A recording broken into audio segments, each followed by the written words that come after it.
Hey everyone, welcome back to another quick how-to. In this video, going to show you how you can edit text in an image in Canva. So first up, you just need to open your Canva and click on Create a Design. From here, click on Upload at the bottom left and select the image that you want to edit.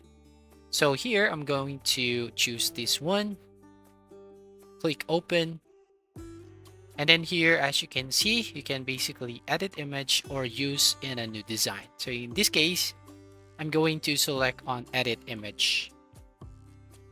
Now here, as you can see, you will find an options here on the left panel where you can edit this image. But in this case, I'm going to click on use in a design at the top right to basically get more options.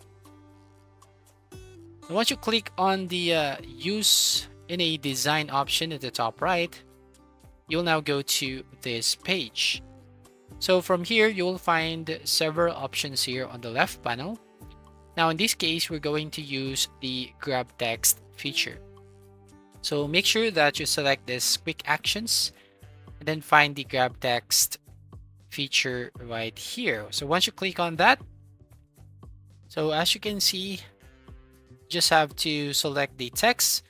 So in this case, I'm going to zoom it out so you can basically see the text. So select the text and click on grab button. So here, as you can see, you will now need to wait extracting the text.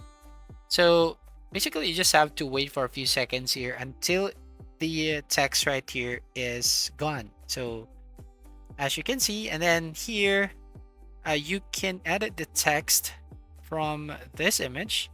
So in this case, I'm going to delete some of the text that we just got from this image, and then we can readjust the alignment, the size, the font style, font color, and the font size. So in this case, I'm going to change the color from here, and then here we can basically change the font if you want, resize it.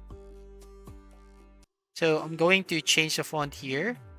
So change the impact into pop-ins or Big Spartan. So there you go. And then you can also use this one to change the color. But I'm going to leave this as is, and you can use the effects. You can choose the shadow. You can choose this splice, outline, hollow. So you just have to explore the options right here on the left panel. So I'm going to change it into this one, a shadow. So here you can basically edit your text according to your preference. So that's all. Thank you for watching. Please like and subscribe, and see you on the next video.